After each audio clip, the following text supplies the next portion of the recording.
To set up parental control on Xiaomi TV A Series, first of all, we have to open the settings.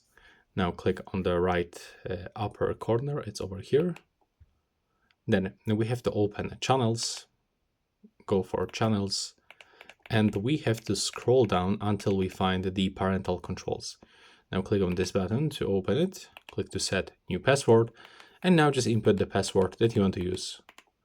4 digits actually. You have to repeat this password, and here you can set the program restrictions.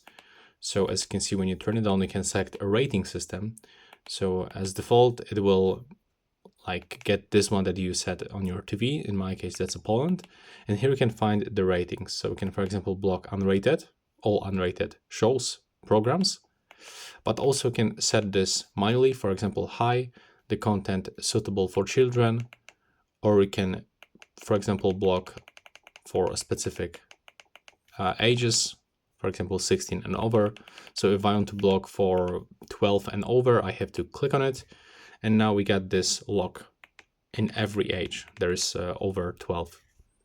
And now we can just go back simply. And this is everything for this video.